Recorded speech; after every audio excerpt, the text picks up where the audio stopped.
Every company has difference makers, the people who go above and beyond what's required. This podcast is dedicated to the people who challenge the status quo and make good companies great. Today, we're sharing one story from one company in our effort to inspire others. Welcome to Difference Makers. Very exciting show today. Our guest is Frank Soldano, 20-year mortgage banking veteran. Frank was born in Brooklyn, New York, moved to South Florida when he was 12. After graduating with his bachelor's degree from University of Central Florida in 2003, he ventured into consumer finance world, and in 2008, received his MBA from Florida State University. Transitioned into banking, and then finally into the mortgage industry, where he is now. He started his mortgage career originating loans and quickly worked his way up to regional manager for the state of Florida. He's currently the new market leader in Florida for Cardinal Financial, and Frank has consistently been recognized over his career for his production and his leadership skills. And Frank, welcome. Thanks for being on Difference Makers. Thanks for having me. Well, we can just dive right in. I know you had quite a commute here. Was it about 10 minutes? Yeah, 15. Frank. So, Frank, you've been in the mortgage industry for about 20 years. Tell us, how did you get into the mortgage industry? And we're going to get into your whole story because I think it's a success story that needs to be told. It's very interesting and it will inspire some people. But how'd you get in? Right after undergrad at UCF, I was selling apartments. I was always in some form of sales and competitiveness, and there was an opportunity at Wells Fargo Financial, and they had a training program. And so that's always the tricky part, right? You get out of college, you have a degree, what do you do? And it was a program where they mentored you from start to finish. And if you were competitive and you could sell, they'd kind of teach you all the intricacies of the mortgage process and the lending process. And so I had an opportunity with them, and never looked back. What is selling apartments? Exactly what it sounds like, right? So UCF has, north of 60,000 people, kids now on their main campus. And so if you go over there, you'll see tons of apartment complexes. I lived in one when I was there, and just talking to the parents and kids and getting them situated. How did you eventually get to the mortgage business itself? So in consumer finance, the heavy focus was on mortgages and mortgage lending. It was a combination of subprime and then A paper that they migrated towards later, and everything in between: car loans, home equity lines, personal loans. But the main focus was mortgage, which I loved. Took right to it. Took like right a fish to to it. water. Yeah. So, if you could go back, would you do it again? In a heartbeat. In a heartbeat. It's good business. Yeah. It's good. It's a good quality of life too. What do you wish you knew back then? What you know now? Maybe something you know now that you wish you knew back then. I wish I knew just to take bigger chances. I thought graduating college, I wanted a safe and secure job, so to speak. And I didn't really kind of know my place. And, for some years I was kind of hesitant to try or do different things and kind of get out of that box, like we had talked about. But I would say have confidence in yourself and take chances, especially while you're younger, before you have a family and that kind of thing. Well, let's talk about that. Let's go to the early years of Mr. Soldano. Where'd you grow up? Brooklyn? Yeah, in Brooklyn. What's that? What was that like? Anything you want to share there? I lived there long enough to, get embedded that I'm a Yankee Giant fan and the sports culture over there, and still have some family there. Do my Red Sox pictures around here they give you the, is that like kryptonite? A little bit. Okay. A little bit. But, the weather, I don't miss that. I can tell you that for sure, and some of the other aspects of it. But it was great while it lasted, but certainly glad my family moved to Florida when they did. What kind of student were you growing up? Were you a good student? I was a good student. Surprisingly, maybe to you. I saw something on the internet recently where class clowns actually are more successful later on. I wouldn't doubt that. I always lean on, if you have people skills, right, that'll take you farther in life in many ways than any type of academic achievement. Not dismissing academic success, but of course not. No, I did well in school. I worked hard. My parents made sure that I did well. They were on me about that. So you went to a couple of big schools here in Florida. You went to UCF and then Florida State for your master's, right? Let's settle a debate right now. Football. UCF is playing Florida State. Who are you rooting for? I can't answer that question in that context. So let me tell you what I'm talking about, because I get this question all the time, right, when we have friends. So I grew up as a Florida State fan. In New York, college football isn't as prevalent as here in the South, and so I moved to South Florida. Still like Florida State. UCF wasn't the monster school it is now.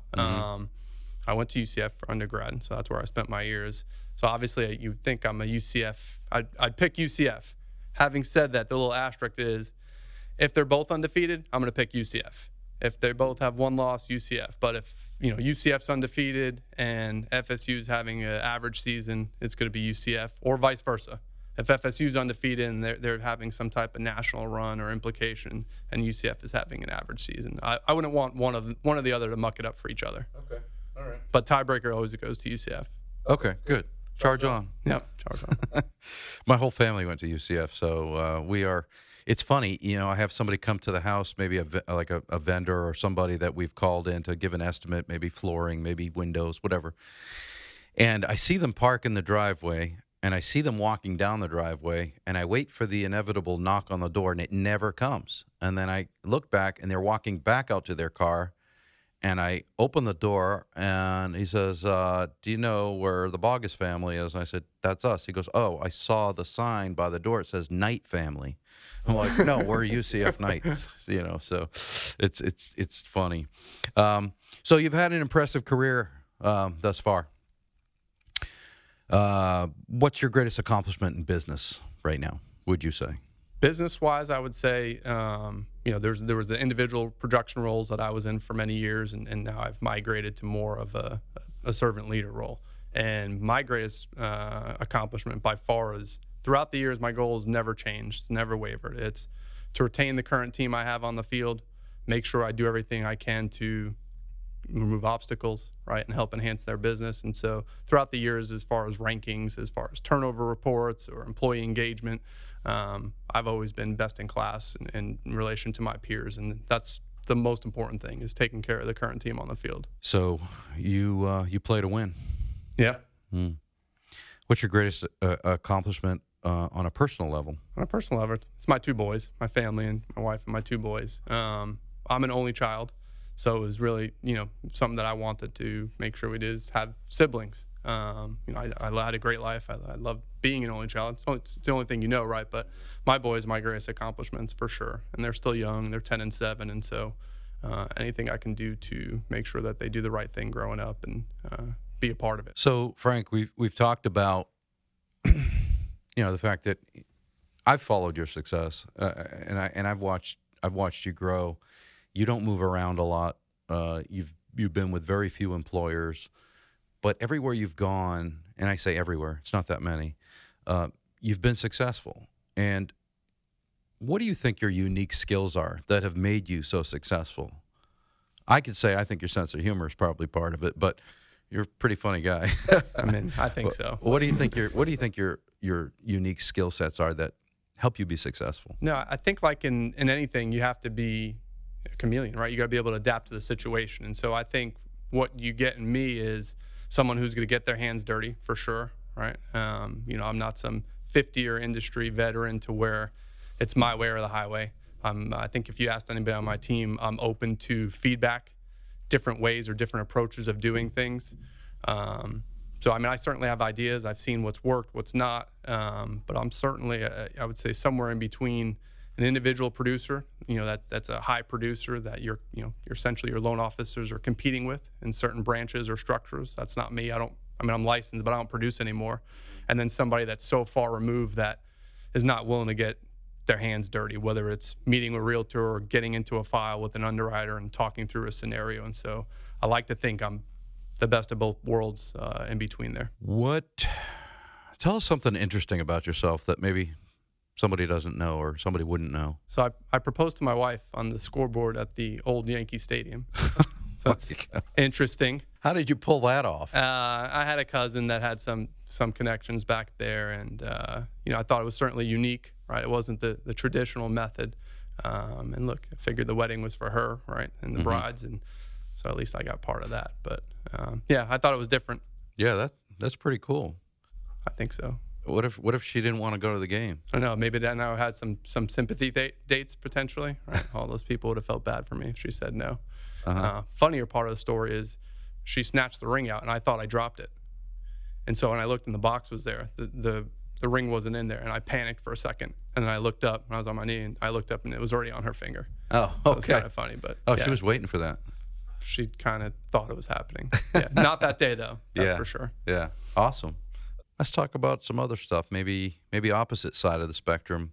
That's a good story. What keeps you up at night? Back to the kids. Our world's changing, right? COVID, there's a lot of, it's definitely a different world than when I grew up in. Certain things are great with technology, and all the enhancements and different things we have at our fingertips, but some of it's a little scary. And I think my perspective on that question probably would have been different 10 years ago before I had my first child. And so, worry about making sure, they're good citizens and they're learning the right ways and behaviors and habits. And then also, two, want to make sure that they're healthy and happy. Can't prevent anything bad from happening to them, unfortunately. But, I wonder/worry what's to come in the next 20 years in their lifetime and then beyond. Yeah, I think those same things. Like, have I done enough? Have I given them enough opportunity, or have I explained the world well enough to them? It's how do you explain this world to your kids? It's nuts. Yeah, it's hard to articulate. And on that note too, have you given them too much? Right? You always want to give more than you had, right? But not too much to where they're spoiled or entitled, or that they don't, really understand the value of working for it and earning it. So it's like everything else in life. It's a balance. That's a key point. I think that's our lean, is we want to give them everything, and they don't realize how hard it was for us to get where we're at. Frank, in your own words, how would you define success? Like, in your own words, define that word success to me. I would say balance is the one word I would use. And I would say success looks different for everybody. Some people are more monetary driven, and that's a part of success in certain things, or financial freedoms, right, to take care of family and that kind of thing. Some people just like to win. I'm probably one of those. I'm a competitive person. I played sports growing up. I coach all my kids' sports teams that I can get my hand and have time for. Some people, it's growth career-wise in terms of different and bigger roles and challenges, or whether that be a promotion in title or responsibilities. But I think it's got to be, for me, it's a little bit of balance of everything. I definitely extreme hyper competitive. Having some financial freedom and working towards that is certainly a goal, one of the goals. But also, too, like we talked about, it goes quick. Time goes, but you can't get time back. And so if you have financial freedom, but you sacrificed all your time with your family, does that success? I don't know. Some people, depending on who you ask. For me, no. There's got to be a healthy balance of it, to where it's competitive enough to where you feel like you're getting something out of it in your specific job role, but you still, able to take a vacation every once a year or whatever it is and spend some time with your family. Yeah, key points. I totally agree with that. So everyone has one. We don't like to talk about them, but failures, right? It's how we get better. It's how we improve. It's how we learn. What's your fork in the road moment, Frank? And maybe perhaps your biggest failure? What'd you learn from it? Is there anything that comes to mind? Yeah, for certain. And you had mentioned, I've only been with a couple of organizations, and I've been fortunate. They've been really good to me, and I've appreciated my time there. But one of my, I think, strengths, or something that I would tell my team, and I think they would tell you that as well, is that I'm loyal, fiercely loyal. There was a time where I let loyalty and safety and complacency, to a certain aspect, dictate, me stretching myself. And so one of the organizations I was with, I spent, over a decade there. And again, it was a great 10 years, but it was probably 18 months, 2 years too long. If I really wouldn't have, stayed there so long, I could have probably done some things, hindsight, right, a little bit sooner and branched out a little bit quicker, which would have been good for me, but also my teammates as well.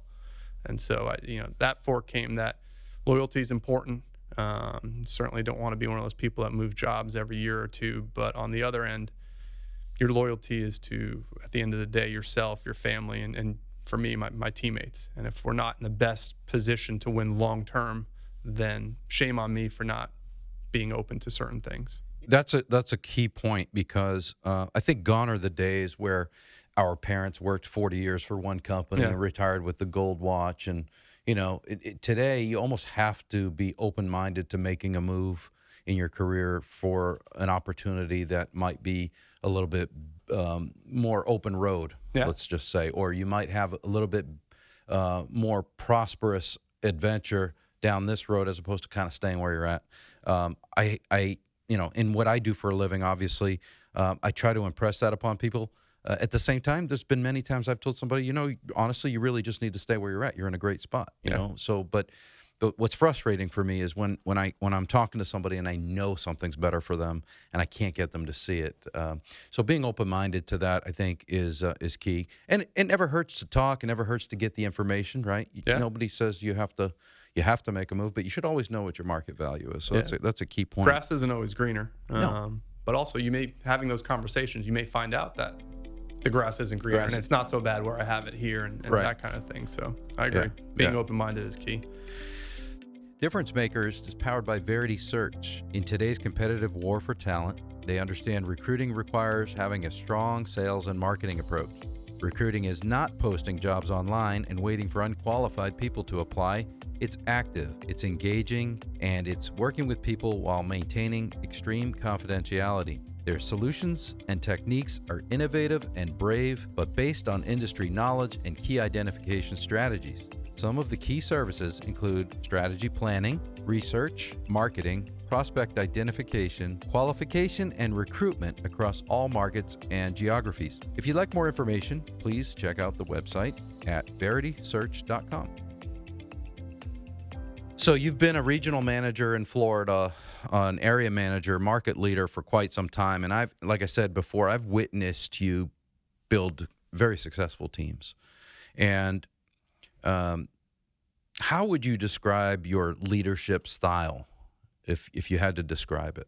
I mean, I think the catchphrase or whatever you want to say is servant leader, right? Everyone uses that term now. And so I don't think that's inaccurate, but my style is flexible. And so I really try to get to know my people. And so maybe I talk to one of my managers every day. Maybe another one. Everyone's different and their needs are different. And so I take a lot of pride in getting to know them as far as individuals on a professional level, and then figuring out what they need and giving them what they need, not too much, not too little. And so it's really going to be dependent upon the relationships that you build with the team. And so I would say I try to do everything I can to get to know them as well as possible. And then, like I said before, roll up my sleeves for when they need something. But stay the heck out of their way if they don't need something. Okay, but those people didn't just come to you because you put a nice picture on LinkedIn. I mean, you obviously have to, big piece of your job is recruiting and attracting talent, right? So how is it that you seem to attract high-quality producing loan officers when others seem to struggle with it? I can personally say that I know at the previous company you were at, because I've been doing this 30 years. I know all the competitors. I know what's going on in certain marketplaces. And the company you joined surprised me because they really had a couple of previous not so great hires. And I thought that the brand was somewhat dead in the water in this market. And here you join them, and I saw the announcement. This is going back 4 or 5 years, I think. Yeah. And before I looked up, you guys were one of the leaders in this market in terms of market share. And you built it from literally nothing to, I think, a number of high-quality producing loan officers. How did you do it? How do you do it? I think first, getting good people. You have to start somewhere, right? And so, you sell what you got, right? And I'm a competitive person. And so I did believe at that point in time that, previous organization had some selling points. You have to start with something. You're right. It's not a picture and that kind of thing. You sell what you got, right? And then also too, it's easier once you get a running start, right? We started with very few people, and so that was difficult. But for me, I like that challenge, and I thought we had enough to sell to where we could get some traction and get it going. And then at the end of the day, if you take good care of people, I've had a lot of folks, teammates with me that I work with, that have been with me for a lot of years. At the end of the day, when I talk to any recruit, it's they may view me as the manager or market leader or recruiter or whatever they want. My always ending call to action to them is call the other 50 people on my team. Ask them candidly what they think about my leadership style, what they're going to get, what they're to expect and not to expect from me. And so if you take care of people and you do a good job of retention, my current teammates are the best recruiters on my team. It's not me. It's my current team, because they're the ones that are in the trenches every day along with me, but they're not gonna lie to any recruit. And I wouldn't want them to. I'd rather somebody know way up front that this may not be a good fit than to have a turnover mark on my record. Because I'm not chasing heads.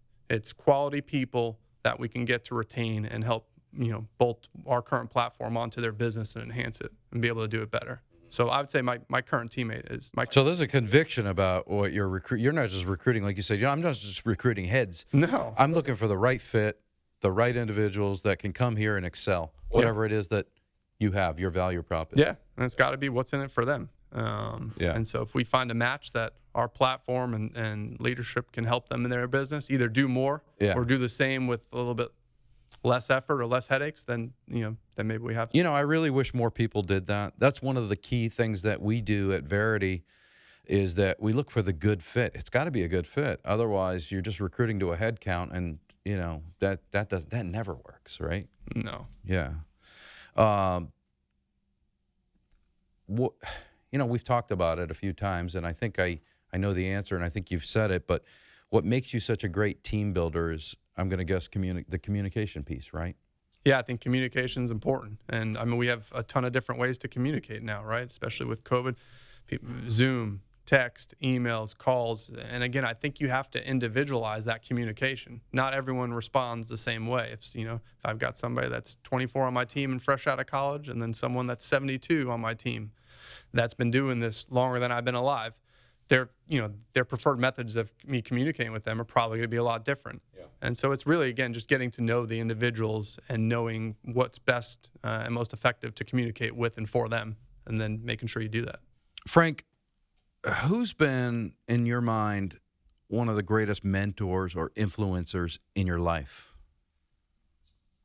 I'd say my parents. They've instilled a hard work ethic. I think part of my competitiveness comes from them. Again, being an only child, I don't know if that has anything to do with me being super close with them, but from an early age, they pushed me. And, I always remember they said, no matter what, if you go back to the grades, right? The best you can do is be a B student and you put your max effort into it, then that's fine. If the best you can do is make the varsity basketball team, but you can never do any better, and then you practice and you put in 100% effort, that's okay too. Just never fall short because you didn't put in the work. And if you look back and you say, I did everything I could and I maxed out my effort on that, and it just wasn't meant to be, or just not in my wheelhouse, then that's all right. What'd your parents do growing up? What was their profession? My dad was in the fish business forever. And so he buying and selling and different things for different chains. And then my mom's in the mortgage business. No kidding. She's still a pro. So there it is. Yeah. There's the influence. Yeah. She said, son, there's people making a lot of money in the mortgage business. Yeah. Right? She's been in the business before I was born. So, yeah. I'm big on quotes. You see them all over LinkedIn. Sure. You see them all over Facebook. And quotes can create these feelings inside of us, these thoughts, these emotions, attitudes, and things.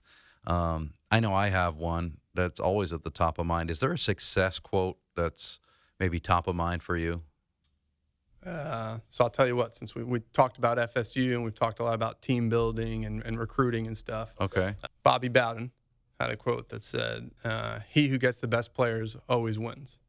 And so I believe that. And so recruiting is not my only job by any means, but retention/recruiting. And I re-recruit my people every day, or at least I try to, in the effort I give them and that kind of thing. But is that really your customer, right? 100%. Yeah. If you ask them, they'll tell you I work for them, and I believe that because I'm there working to make their lives easier or better, more lucrative, all of the above, hopefully. But yeah, I think that's true, because I think a lot of thing is coaching and training and teaching. And I think there's a lot of value in that. And I had a former employer tell me this years ago. He used to do the coaching, training, hiring question. If you hire right, you could be an okay coach. But, if you gave me Tiger Woods as caddy, I'm never going to be a pro golfer, right? No matter what. And he's got arguably the best coach or trainer, whoever the new guy is now, right? Same thing with Michael Jordan. There's certain people that they just have it. they have it in them, and you have a thing that says winners win, right? And so some people are just built with that competitive edge, and so I think hiring. And Bobby Bowden was an elite recruiter, and that's why FSU was good for all those years. He was a good coach, but at the end of the day, he wasn't coaching 1- and 2-star recruits. You find the best talent, make sure to take care of them, and then good things usually come. Outside of your career, what are a few of the things you're most passionate about? I'm a big sports guy. I'll watch just about everything.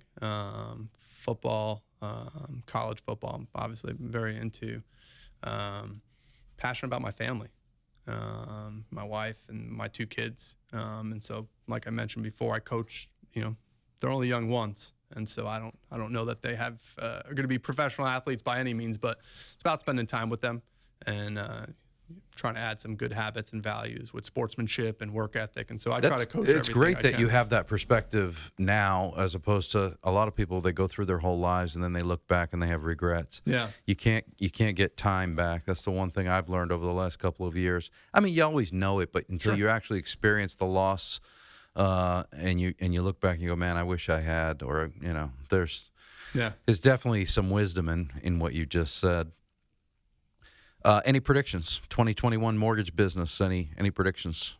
I think it's going to be another fruitful year for mortgage bankers. I really do. I still think there's some meat on the bone too, as far as refi goes. I don't know that it'll be as advantageous as it was last year, because a lot of people took advantage of it, but the rates are still low. So if they haven't, I still think we'll see a substantially higher refi business than we normally do. You tag in what happened with COVID last year. I mean, I'm bullish on Florida, right? There's no state income tax. Cost of living still reasonably good.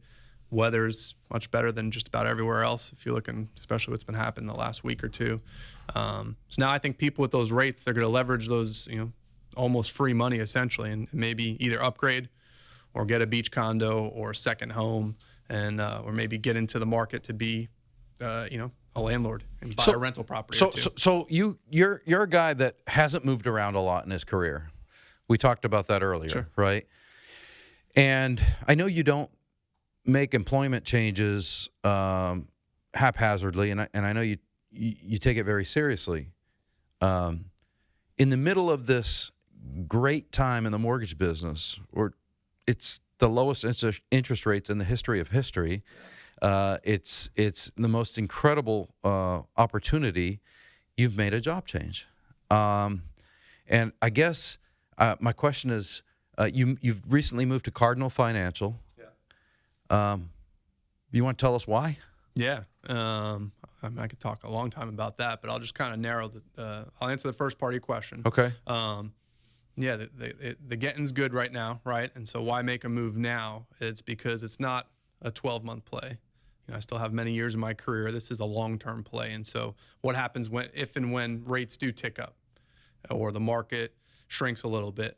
From a financial standpoint, Cardinal has a ton of capital. They're financially extremely strong. They have best-in-class operations. Their platform, it's a proprietary system called Octane. That's what they tout to everybody, and having experienced it firsthand, it's as good as advertised. So from a system standpoint and an LO and an originator standpoint, they've got the right system in place. Products, pretty much nothing is off the menu. Everything is there. It's already being executed on. And at the end of the day, it comes down to your people executing. But the platform, I couldn't be any more excited about the horsepower, what they have in the platform. And like I said, it's not about this year, because some people will get through this year at some maybe what you'd consider inferior companies or organizations because the market's good, and they'll stomach it and they'll power through it. But it's a long-term play, and I for sure feel good about Cardinal long-term. Awesome. So what would you say to a loan officer maybe listening or watching this podcast, wondering if maybe they're in the right place? If they're wondering, they're probably not. But it's, people have second doubts and that kind of thing. What I would tell them is phone call's free, and emails, it's an email's free. Everything obviously would be confidential. Okay. Best case scenario, you figure out this is not the right long-term home for me, their current spot, and maybe I can educate them on Cardinal, and maybe it is or maybe it's not. Worst case scenario, they meet somebody new in the industry. They pick up some nuggets that may be able to help their current business at their current employer. Heck, they may find out that the grass isn't greener, and what they have that they perceive is not that great isn't so bad after all. And so with mergers, with a lot of companies going public, right, which is new in our industry, you just never know. And so I tell everybody, you can never meet enough good people, because who knows who's buying who and what. I could be working for you tomorrow. And, I think at the end of the day that relationships matter. And if you're ever in a pinch or a bind, you want somebody that'll give you candid feedback. Well, I'd love it if you were working for me. That'd be great. How do I get you on board? We'll talk about that offline. How do people get in touch with you if they want to? Obviously, you said it's in the strictest of confidence. For sure. And I mean, you've been doing this for a long time, so obviously you're not violating that. But how would someone get in touch with you if they do want to kind of maybe see what their market value is? Yeah, I mean, the easiest way is a phone call or text away. My cell phone's 407-595-3156. Probably the easiest way. I have that thing attached to me, at the hip all day long. We'll put your contact stuff on the screen, so anybody that wants to potentially get in touch with Frank can do so. Well, there it is, folks. He's Frank Soldano. He's a difference maker, especially here in the state of Florida. Frank, thanks for being here, sharing your success story with us. Thanks for having me. It's inspiring, and you're a difference maker for sure. Thanks, man. Thanks. Appreciate it.